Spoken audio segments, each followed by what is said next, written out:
Bonjour à tous et bienvenue dans cette nouvelle vidéo. Nous sommes heureux de vous retrouver une fois n'est pas coutume pour reprendre un peu les vidéos sur nos personnages préférés de la saga. Vous savez que nous adorons explorer leurs histoires, leur manière de penser, toutes les aventures auxquelles ils sont soumis. Mais donc, on vous le disait, une fois n'est pas coutume, c'est un des personnages français du roman de J.K. Rowling dont nous allons vous parler aujourd'hui. Et autant vous dire qu'il y a un petit peu de travail, tant ce personnage est massif, vous l'aurez compris, évidemment, sans mauvais jeu de mots. J.K. Rowling, vous le savez, entretient une relation très particulière avec la France. Un de ses ancêtres fut décoré de la Légion d'honneur pour ses faits d'armes lors de la Première Guerre mondiale et elle-même reçut des mains du président de la République Nicolas Sarkozy la même distinction pour l'ensemble de son œuvre lors d'une visite à Paris en 2009 ou 2010, on n'a plus la date exacte, mais dans ces eaux-là. On sait aussi que J.K. Rowling a passé une partie de ses études à Paris où elle a appris le français dont elle garde de très solides bases. Il faut aussi se souvenir, mais elle nous a demandé de ne pas nous en vouloir, que le nom de Voldemort est bel et bien en français dans la version originale, mais qu'il ne faut pas y voir un quelconque problème vis-à-vis de notre pays, bien au contraire. On remarquera d'ailleurs avec une certaine tendresse que le second volet des Animaux Fantastiques, Les Crimes de Grindelwald, se déroule en très grande partie à Paris et que plusieurs personnages français sont inclus au sein de la franchise des Animaux Fantastiques, comme c'est le cas par exemple pour Youssouf Kama ou Corvus Lestrange. On notera également évidemment Nicolas Flamel, dont la véritable histoire a inspiré une grande partie de l'intrigue du tout premier livre de Harry Potter et qu'on retrouve donc dans le second volet des Animaux Fantastiques, Nicolas Flamel étant un personnage, vous le savez, qui a véritablement existé dans l'histoire de notre monde et dont l'histoire est absolument d'ailleurs fascinante, passionnante et très intrigante. Bref, J.K. Rowling aime la France et nous avons eu l'occasion déjà à plusieurs reprises de constater que la France occupait effectivement une place particulière, que ce soit dans Harry Potter ou dans les Animaux Fantastiques, et nous ne pouvons que nous en réjouir. Aujourd'hui, on a donc décidé de vous parler du personnage bien connu qu'est Olympe Maxime, la directrice de l'Académie de magie de Beauxbatons. Nous avions déjà eu l'occasion de vous parler dans une précédente vidéo de cette école un peu concurrente de Poudlard et de son histoire liée de très près à celle de Nicolas Flamel, mais nous avions également pu évoquer la manière dont cette école pouvait fonctionner tout en faisant le lien avec une période bien particulière de l'histoire de France, puisque les quelques représentations officielles de Beauxbatons, notamment celles qui figurent sur la Mappamundi, laissent penser que cette école se rapproche effectivement davantage dans son inspiration architecturale des commanderies templières plutôt que des palais versaillais, contrairement à une image couramment répandue. Bref, cette vidéo est toujours disponible sur notre page YouTube et nous n'allons donc pas revenir dessus dans cette vidéo, dans la mesure où vous l'aurez compris, nous allons surtout nous intéresser à la personnalité de la directrice de cette école, dont le profil détonne assez grandement, là aussi sans jeu de mots, avec ce que l'on peut avoir l'habitude de voir dans le monde magique. Alors, évidemment, il est difficile d'aborder l'histoire d'un personnage sans commencer par sa naissance et par son enfance. Vous savez que J.K. Rowling fait de cette partie de la vie généralement l'une des pierres angulaires les plus importantes dans le développement de ses personnages et documente parfois, avec beaucoup de force et de détails, certaines de ces périodes en fonction des différents personnages. Disons-le d'emblée, Olympe Maxime ne fait pas partie malheureusement des personnages les plus importants du roman. Il serait totalement erroné de dire ou de vouloir prouver le contraire. Ce qui ne veut pas pour autant dire qu'elle n'a pas d'importance dans le récit, puisque, bien au contraire, sa relation avec Rubeus Hagrid fait qu'en réalité, elle va devenir très importante puisqu'elle va nous permettre de bien comprendre, là aussi, les difficultés qui furent celles d'Hagrid dans sa vie, mais cela, évidemment, c'est une autre histoire dont nous parlerons spécifiquement. Pour l'heure, ce qui nous intéresse surtout, c'est l'enfance de Madame Maxime. Alors, inutile de dire que cette forte personnalité est une Française jusqu'au bout des ongles et qu'elle ne possède a priori aucun sang britannique. Ce qui est intéressant, évidemment, pour nous, ce sont ses origines, car Madame Maxime se trouve être, à l'instar, vous le savez, de Rubeus Hagrid, une semi-géante. La seule, en fait, que nous avons croisée depuis le début des aventures de Harry Potter, quand nous faisons sa connaissance dans les événements de Harry Potter et la Coupe de Feu. Alors, vraisemblablement, on comprend assez rapidement que ce genre d'union et de naissance n'est pas quelque chose qui semble couler de source dans le monde magique, et que si cette situation n'est déjà franchement pas bien vue outre-Manche, en France, c'est sensiblement à peu près la même idée qui règne. Olympe Maxime, tout comme notre cher Hagrid, compte au moins donc un de ses parents doté de pouvoirs magiques, mais a également pour autre parent un géant. Quelque chose donc de difficile à accepter car ces unions semblent être quelque peu jugées contre nature et semblent soulever certaines questions que le roman ne fait qu'effleurer avec une certaine forme de pudeur bienvenue. Le fait est qu'Olympe va très vite comprendre durant son enfance qu'elle est différente des autres enfants. Son immense taille ne peut pas se dissimuler derrière des excuses classiques, tout du moins on imagine que personne n'est tout à fait dupe, et qu'elle doit donc subir le regard des autres de manière parfois difficile et que cela évoque en elle probablement beaucoup de difficultés et de traumatismes, ce qui demeure pour le coup quelque chose de parfaitement normal dans ce type de situation. La prime enfance et la jeunesse d'Olympe Maxime n'a pas été vraiment totalement documentée par J.K. Rowling, ce qui fait que nous sommes obligés de faire quelques suppositions, mais qui demeurent pour le coup assez déductibles en réalité des informations que nous avons en notre possession. On peut imaginer qu'avant la fin de l'enfance, l'enseignement des jeunes sorciers français est assuré à domicile ou dans le monde des Moldus. Dans le cas de Madame Maxime, il est tout à fait possible que les choses soient un peu différentes pour la protéger un maximum du monde des enfants que l'on sait pouvoir être franchement tout à fait cruel, que ce soit d'ailleurs dans le monde des Moldus ou dans le monde des sorciers. Le fait est qu'Olympe Maxime va dissimuler le secret de ses origines pendant plusieurs décennies pour ne pas avoir à aborder le sujet qui, de toutes les manières, n'aurait pu lui apporter en plus que des difficultés supplémentaires. Les géants, il serait d'ailleurs pertinent que nous nous y intéressions dans une prochaine vidéo spécifiquement dédiée sur le sujet, sont véritablement une problématique à part entière.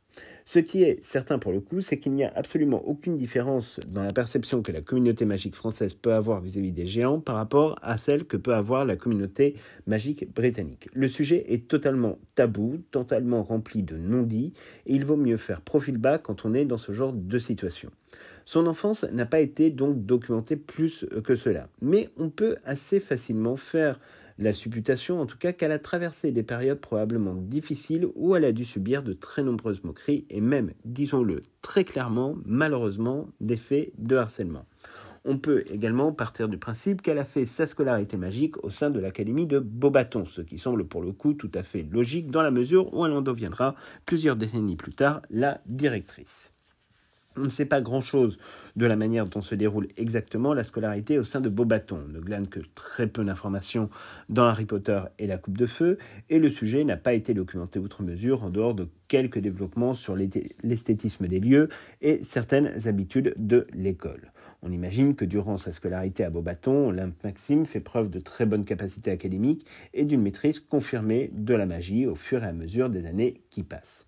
Sa jeunesse, on vous le disait, n'a donc pas été documentée. Spontanément, quand on réfléchit un peu à son caractère plus tard dans sa vie adulte, on a le sentiment un petit peu que Olympe devait être une élève particulièrement studieuse et qu'on le peut imaginer être aussi une élève relativement solitaire.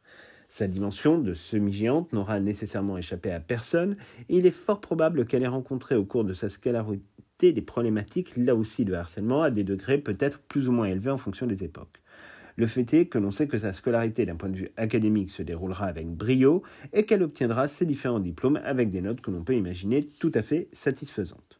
Contrairement à son homologue de Durmstrang, nous ne savons pas grand-chose de ce que fut la vie d'Olympe Maxime après son passage à Beauxbatons en tant qu'étudiante. Nous ne savons pas si elle a occupé des fonctions dans le monde de la magie, au ministère des Affaires magiques de la France par exemple, ou même si elle a voyagé à l'international. Nous ne savons rien non plus de sa vie personnelle.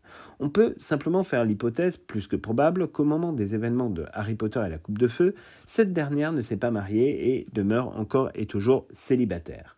Après avoir fait ses preuves dans le monde professionnel de la magie, on peut imaginer assez facilement qu'elle revient à l'Académie de magie de Beauxbatons pour y occuper un poste d'enseignant. Là aussi, il est difficile pour le coup de savoir véritablement à quel type de matière elle a bien pu s'attacher et quelle fut son évolution. En tout cas, ce qui est certain, c'est qu'au fur et à mesure du déroulement de sa carrière professorale, on peut penser qu'elle va monter petit à petit les échelons jusqu'à ce que la direction de l'académie lui soit donc confiée une bonne fois pour toutes. Contrairement à ce que l'on sait par exemple d'Igor Karkaroff et de ses limites en matière directorale, on sait que Olympe est une directrice qui entretient des relations généralement plutôt bonnes et même assez privilégiées avec ses élèves et qu'un respect mutuel se met en place de manière assez naturelle. En cela, elle se rapproche bien davantage du style qui est celui par exemple que l'on connaît d'Albus Dumbledore dans sa manière de gérer et d'approcher les élèves au quotidien.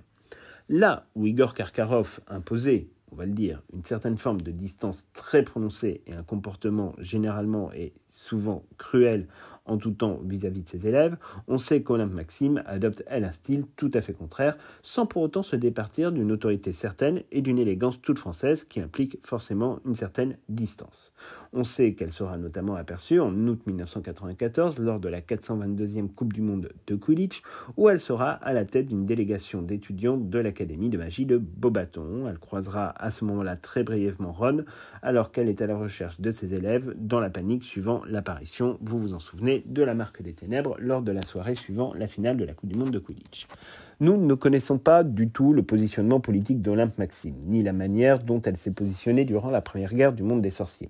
Il faut cependant bien reconnaître que la première guerre du monde des sorciers n'a pas vraiment dépassé les frontières de la Grande-Bretagne et n'a donc finalement pas concerné outre mesure véritablement la France. Contrairement à ce que nous avons l'habitude de penser, la première tentative de prise de pouvoir de Lord Voldemort, même si elle causait forcément des remous dans les pays limitrophes, se bornait surtout à la tentative d'une prise de contrôle du pouvoir sur le monde des sorciers britannique, et non pas ailleurs. Donc ni Beauxbatons ni la France n'a eu véritablement à gérer les conséquences plutôt graves de cette guerre.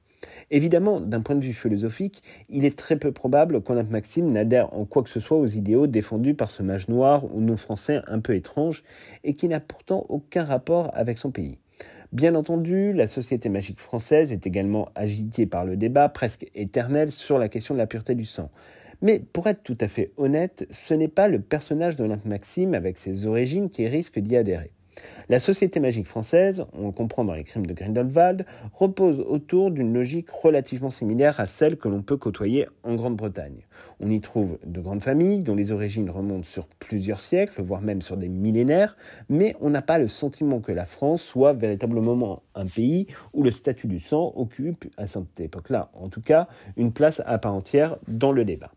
La montée de Voldemort est donc presque en soi un non-sujet pour ce qui concerne Madame Maxime, en dehors éventuellement de quelques considérations sécuritaires pour ce qui relève de son école et de ses élèves. Mais cela ne va pas tellement plus loin, bien entendu. Alors, elle doit apprendre forcément, à un moment ou à un autre, avec un certain soulagement, la fin de ce conflit qui se sera étendu sur plusieurs années et la victoire, un peu surprenante il faut le dire, d'un bébé sur le Seigneur des Ténèbres.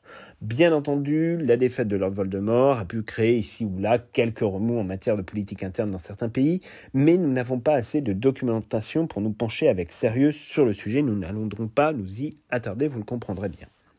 La rencontre que nous faisons avec Madame Maxime et qui nous importe le plus est celle évidemment qui va se dérouler durant les événements qui prennent place sur l'intrigue de Harry Potter et la Coupe de Feu avec l'organisation, vous vous en doutez, du tournoi des 3 sorciers. L'arrivée d'une délégation entière de Beauxbatons et de sa directrice à Poudlard n'est franchement pas passée inaperçue, nous le savons bien. Au contraire, tout le monde a bien compris l'importance que revêtait cet événement. Madame Maxime, lorsqu'elle arrive à Poudlard, vient évidemment dans un esprit de conquête, car il est important pour elle que son école sorte victorieuse de ce tournoi. Rappelons qu'à ce moment-là de l'histoire, Beauxbatons et Poudlard sont à égalité parfaite avec 62 victoires chacune, et qu'il est donc important de réussir à enfin se départir l'une de l'autre. On vous rappellera que Durmstrang, pour des raisons que nous ignorons en partie, ne compte qu'une seule victoire en plusieurs siècles de compétition. On sait que l'arrivée d'Olympe à Poudlard ne va pas laisser grand monde indifférent. Déjà, l'arrivée spectaculaire de la délégation française ainsi que la stature de sa directrice font quand même un petit effet sur tout le monde. Mais en même temps, il faut aussi rajouter l'élégance à la française, un petit peu en plus. Bon, ok, on va dire que c'est un peu chauvin et en plus on ne va pas s'en cacher et on va aussi en profiter. Mais c'est évidemment surtout Rubeus Hagrid qui ne reste franchement pas insensible à la directrice de Beauxbatons et pour cause, il ne croise pas souvent de demi-géants et encore moins de sexe opposé. On sait qu'assez rapidement, d'ailleurs, son cœur va commencer à battre la chamade et qu'il se montrera très très aimable vis-à-vis de la directrice de Beauxbatons, tentant même très maladroitement de la séduire tout au long de l'année. La présence de la délégation de Beauxbatons et de cette directrice ne va pas vraiment nous permettre de bien connaître davantage la vie de Madame Maxime, ce qui est peut-être un petit peu dommage. Mais on découvre quand même un petit peu plus du caractère de notre personnage du jour. On sait que Madame Maxime n'a pas du tout le même tempérament que Igor Karkaroff, par exemple, quand elle découvre, comme tout le monde, que Poudlard bénéficiera de 2 champions lors du tournoi des 3 sorciers, après l'envoûtement subi par la Coupe de Feu. Évidemment, on sait qu'elle ne va pas prendre cette nouvelle avec grand plaisir, on s'en doute bien, mais elle comprend aussi assez rapidement que d'autres choses sont à l'œuvre, qui la dépassent, et que de toute façon les règles sont les règles et sont donc totalement faites pour être appliquées et non pas discutées autrement que par la forme, ce qui est quand même quelque chose d'assez français dans l'esprit. Olympe semble être un personnage de toute façon pragmatique et qui considère assez rapidement que ce qui compte, c'est de se mobiliser sur l'enjeu principal de son année, c'est-à-dire à savoir faire de sa championne Fleur de la Cour la vainqueur du tournoi des Trois Sorciers. Et pour cela, évidemment, tous les moyens sont globalement bons, sans pour autant aller dans une dimension qui dépasserait les normes de la bienséance et donc de l'honnêteté. On sait pertinemment que Madame Maxime a franchement remarqué l'intérêt que lui portait Rubeus Hagrid, même si on n'a pas nécessairement le sentiment que cela soit véritablement partagé. La vie de Madame Maxime, on le sait, a été rude, on le comprend, et elle n'est pas nécessairement ouverte à l'idée d'ouvrir son cœur à qui que ce soit d'un point de vue sentimental. Par intérêt, cependant, elle va savoir en jouer sans qu'on puisse vraiment dire exactement la part qu'occupe l'intérêt et l'éventualité qu'elle considère quand même relativement sérieusement les choses avec Hagrid, même à minima. Là-dessus, ça reste évidemment un des points flous un peu du roman. Hagrid, dont on sait que la maladresse est légendaire, se lance dans une conquête bien aventureuse et franchement, on va se le dire entre nous, très délicate, il faut bien le reconnaître. Sur le papier, c'est même pour le coup quelque chose de relativement difficile à imaginer tant la situation peut paraître presque incongrue. Hagrid est un des personnages les plus remarquables qu'a pu écrire J.K. Rowling sur l'ensemble des 8 livres Harry Potter. C'est devenu une figure familière bienveillante et dont l'affection des fans était tout naturelle. Mais c'est aussi un des personnages en réalité les plus solitaires que l'on connaisse et encore plus sur le plan émotionnel et on n'espère même pas devoir aborder la question amoureuse. On sait que contrairement aux règles en vigueur, et en tout cas à un certain usage, il informera Olympe Maxime de la nature de la première tâche en lui montrant les dragons à l'instar de ce qu'il fera pour Harry Potter au même moment. Il tentera également de la convaincre à plusieurs reprises de l'accompagner au bal de Noël, le fameux Yule Ball, sans grand succès car Olympe Maxime tente franchement de fuir dans la mesure où elle ne veut pas replonger dans une certaine forme de surdétermination de sa condition de demi-géante dont on sait qu'elle le vit en partie comme étant une forme de handicap ou comme étant quelque chose entre guillemets qui la met mal à l'aise. Elle ne veut absolument pas d'ailleurs aborder ce sujet, ne veut absolument pas entrer dans cette logique et dans cette conversation et ça peut naturellement se comprendre dans une certaine mesure. Mais Hagrid, lui, ne semble pas franchement comprendre cette logique car pour le coup, c'est totalement l'inverse chez lui. Il est en besoin de partager sa situation qu'il pensait jusqu'à présent être une situation relativement unique. Alors, Hagrid et Olympe Maxime réussiront à dépasser ces questionnements pour passer à autre chose, sans que nous ne soyons vraiment en capacité d'ailleurs de définir de quoi il s'agit véritablement. Mais à tout le moins, on peut dire qu'une relation amicale va finir par se consolider entre nos deux personnages. De toute façon, le tragique pointant toujours le bout de son nez pour déstabiliser les histoires des uns et des autres, vous imaginez bien que cette relation ne va pas échapper à cette caractéristique très particulière développée par J.K. Rowling dans l'ensemble de ses romans.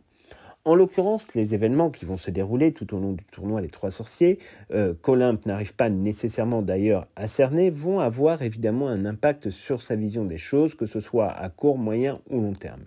Il faut reconnaître qu'en l'occurrence, entre les intrigues politiques qui secouent le monde de la magie britannique, les disparitions inquiétantes et les petites problématiques internes au ministère de la magie, il est difficile quand même d'y voir relativement clair. Mais Olympe, elle, ne s'y trompe pas, des choses sont à l'œuvre et elles sont inquiétantes, elle le sait. Lorsque la troisième tâche du tournoi des Trois Sorciers débouche sur la mort tragique de Cédric Diggory, elle est la première à comprendre véritablement ce qu'il se passe. On imagine que son entretien avec Albus Dumbledore, qui se déroulera, on le sait, un peu plus tard dans la soirée, l'aidera à comprendre l'ampleur de la menace à laquelle le monde de la magie est désormais exposé. Il faudra prendre en considération désormais que la menace qui semblait disparue il y a encore quelques années est désormais bien de retour et risque de faire des dégâts encore plus importants. Comme on vous le disait précédemment, nous savons parfaitement que Madame Maxime n'a jamais pris part à la première guerre du monde des sorciers et n'a pas non plus été membre de l'Ordre du Phénix lors de sa création la première fois par voie de conséquence. La France, une fois encore, n'était pas directement exposée à la menace de Lord Voldemort. Dans la manière dont Albus Dumbledore présente le contexte, Olympe comprend assez rapidement que cette seconde guerre risquerait fortement de dégénérer, raison pour laquelle elle va accepter la mission confiée par Dumbledore dans le courant de l'été. Alors, dans un premier temps, on sait qu'elle va retourner à Beauxbatons avec la délégation de ses élèves, qui sont tous évidemment choqués et traumatisés par l'événement, bien naturellement, qui est la mort de Cédric Diggory et cette fin dramatique du tournoi des Trois Sorciers. L'important n'est pas la victoire ou en l'occurrence la défaite de Fleur de la Cour. Personne n'aurait l'idée de se réjouir de toute façon de quoi que ce soit dans cet environnement aussi dramatique est-il. On peut imaginer que dans un premier temps, Madame Maxime s'inquiète quelque peu de la situation de son école et de ses élèves et qu'elle veut s'assurer d'une part que toute sa délégation rentre saine et sauve en France et prendre par la suite les mesures qui s'imposent pour renforcer la sécurité de son école au cas où subviendrait un problème. À ce moment-là de l'histoire, on ne sait pas exactement ce que Voldemort peut projeter, mais il semble assez évident que Madame Maxime n'est pas rentrée en France pour rien et on peut donc faire cette hypothèse. On sait que dans le courant de l'été, elle va entretenir une correspondance avec Albus Dumbledore ou retourner à Poudlard, en tout cas à un moment ou à un autre, pour s'entretenir avec lui de la question des géants.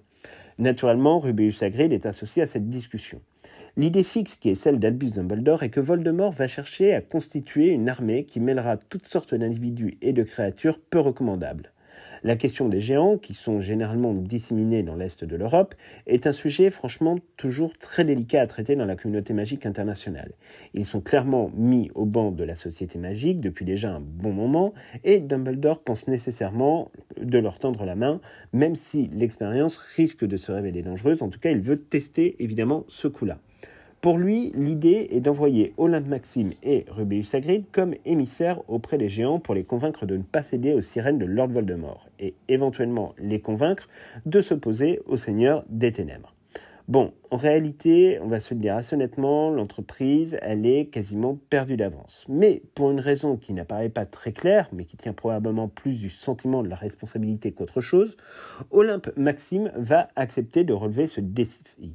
Il est possible, évidemment, que sa relation naissante avec Rubeus Hagrid ait pu évoluer aussi dans un sens où c'était aussi une manière pour eux deux de tenter de renouer à la fois avec un passé douloureux et probablement de faire le deuil de pas mal de choses. Alors, cela ne fait pas pour autant de Madame Maxime un membre à part entière de l'Ordre du Phénix. Elle ne participera jamais, d'ailleurs, en tout cas à notre connaissance, directement, en tout cas, aux opérations conduites par l'Ordre du Phénix. En tout cas, pour ce qui concerne les activités que l'on a à connaître sur le territoire britannique, mais a priori, en tout cas, il n'y a pas nécessairement de lien particulier entre elle et l'armée secrète développée par Albus Dumbledore. Durant l'été, qu'elle passe à la recherche des géants et aux tentatives de négociation avec ces derniers, autant dire tout de suite que rien ne va se montrer simple. D'une part, il est très difficile d'établir des contacts avec les géants, qui sont par nature très méfiants vis-à-vis des sorciers, et c'est valable également pour les demi-géants. Et d'autre part, Hagrid et Madame Maxime, en fait, ne sont pas non plus les seuls à s'intéresser à ces personnages. En effet, on sait, d'après le récit qui est fait par Rubeus Hagrid plusieurs mois plus tard, que les Mange-Morts sont eux aussi dans la place pour convaincre les géants de les suivre et qu'à plusieurs reprises, il y aura eu des affrontements. On sait que Madame Maxime prendra notamment la défense de Hagrid en utilisant une magie apparemment impressionnante. Vous vous souvenez que Rubeus Hagrid a été privé de sa baguette magique lors de son exclusion après les événements survenus lors de la première ouverture de la Chambre des Secrets. La difficulté pour Olympe dans cette histoire, c'est qu'elle n'a pas vraiment grand-chose à gagner en fait dans cette démarche, outre le fait peut-être de refermer quelques failles personnelles que l'on peut imaginer et d'agir en responsabilité pour garantir un monde plus sûr pour ses élèves et l'école qu'elle dirige. Comme on vous le disait, à brève échéance, il y a quand même quelques difficultés à imaginer Voldemort avoir des intérêts en France ou ailleurs dans le monde dans un premier temps. Nous avons d'ailleurs toute une vidéo spécifiquement dédiée à la question de savoir ce qu'il se serait passé dans le monde en cas de victoire de Lord Voldemort lors de la Seconde Guerre du monde des sorciers, et nous vous invitons à la consulter pour plus d'informations. Durant ce voyage, on sait que Hagrid va lui faire la rencontre de son demi-frère, Grope, qu'il tient absolument à ramener au pays, ce qui rend le voyage retour extrêmement compliqué et va rajouter de très nombreux mois pour passer les frontières. On sait que Madame Maxime, elle, n'est pas favorable à ce plan de trajet et va repartir de son côté pour reprendre la direction de Beauxbatons. On peut imaginer qu'elle aura encore quelques échanges à ce moment-là avec Albus Dumbledore pour lui rendre compte des différentes opérations menées dans le cadre de cette mission et des choix qui ont dû se faire face à une certaine forme d'adversité, mais nous n'en savons pas tellement davantage, cette partie n'étant pas documentée outre mesure dans le livre. On ne retrouvera Madame Maxime que dans les événements de Harry Potter et le Prince de Sang-Mêlé, où elle assistera aux côtés de Rubeus Hagrid, aux obsèques évidemment d'Albus Dumbledore à la fin de l'année scolaire. On imagine que sa présence est due d'une part à l'immense respect qu'elle ressentait pour son homologue de Poudlard, mais qu'il s'agissait également d'une manière de renouer une forme de contact avec Rubeus Hagrid, avec qui elle avait mené une mission périlleuse pour l'Ordre du Phénix. Cependant, il n'y a pas de développement particulier autour de la présence de la directrice de Beauxbatons, et il serait difficile de tisser, autant le dire, quelques hypothèses en la matière en dehors de celles que nous venons déjà de formuler. Alors, évidemment, la chute de Dumbledore va provoquer forcément chez Olympe Maxime des inquiétudes bien compréhensibles pour la sécurité de son école, pour sa propre sécurité ainsi que pour celle de ses élèves. On peut donc imaginer que petit à petit, elle va se replier définitivement à Beauxbatons, même si elle participera, on le sait brièvement, au mariage de Bill et Fleur Weasley au terrier au début des événements de Harry Potter et les reliques de la mort. On ne sait pas si elle réussit à prendre véritablement la fuite lors de l'attaque des Mange-Morts, suivant la prise de contrôle du ministère de la Magie. Mais il est fort probable qu'elle se soit échappée ou qu'elle soit retournée en France après des interrogatoires probablement serrés et un peu au-delà de la normale. On peut imaginer que dès son retour en France, Madame Maxime doit éventuellement tenir informé pourquoi pas le ministère des Affaires magiques de la France de ce qu'elle a pu constater outre-Manche, et opère ensuite donc évidemment un repli stratégique bien compréhensible à l'Académie de magie de Beauxbatons en attendant que les événements se calment. Pour une raison qu'on n'explique pas vraiment, peut-être d'ailleurs un peu décevante, il faut bien le reconnaître, Madame Maxime ne participe évidemment pas à la bataille de Poudlard. Il est vrai, nous l'avons dit précédemment, qu'elle n'appartient pas, c'est vrai, à l'Ordre du Phénix ni à la Résistance de manière directe. Mais on aurait pu imaginer que sa loyauté vis-à-vis de Dumbledore et l'importance cruciale de cette dernière bataille, ainsi que son amitié peut-être particulière, voire un peu plus avec Rubeus Hagrid, aurait pu en faire une alliée de poids dans ce dernier combat. Mais pour le coup, elle demeure bel et bien absente du roman, ainsi que de l'adaptation cinématographique. Cela semble donc acter le fait qu'Olympe Maxime aura décidé de se consacrer davantage à la sécurité de son école et de ses élèves, ce qui est un choix qui peut évidemment totalement s'entendre dans un contexte évidemment très compliqué. Au fond, Olympe Maxime est une femme assez extraordinaire dans les très nombreux profils de femmes que J.K. Rowling a pu décrire dans l'ensemble de son œuvre. On vous l'a souvent dit, la place des femmes dans Harry Potter est déterminante, elle est même cruciale sous de très nombreux aspects et on retrouve une très très grande variété de profils et on vous renvoie aux vidéos spécifiquement dédiées sur ce sujet. Olympe Maxime, encore une fois, est très loin d'être une femme comme les autres. Certes, de par ses caractéristiques évidemment particulières qu'on ne peut pas mettre de côté, mais aussi par sa manière d'agir et d'interagir avec l'ensemble de ses interlocuteurs qui ne correspondent pas, il faut le reconnaître effectivement, au modèle habituel dont nous vous parlions dans plusieurs vidéos sur d'autres femmes que l'on peut croiser dans le monde magique. Comme souvent, c'est dans ce type de personnage bien secondaire que J.K. Rowling a caché de très nombreuses intrigues sous-jacentes, comme par exemple l'histoire de Rubeus Hagrid, qui était évidemment absolument nécessaire à la bonne compréhension de cette partie indispensable de sa vie, avant même, par exemple, son arrivée à Poudlard. C'était évidemment quelque chose de très important. Alors, personnage à très fort caractère, certes, mais personnage qui en dit long aussi sur le monde magique français. Vous savez à quel point nous avons pris plaisir à en découvrir quelques détails dans le second volet des Animaux Fantastiques et qu'on espère évidemment pouvoir en découvrir encore plus, pourquoi pas, dans la suite des romans, ou même, pourquoi pas, effectivement, quand il s'agira d'adapter Harry Potter à la Coupe de Feu en série télé, d'avoir un peu plus d'informations sur la manière dont fonctionne Beauxbatons et dont peut fonctionner d'ailleurs Olympe Maxime également. Ce seraient des choses qui seraient assez intéressantes.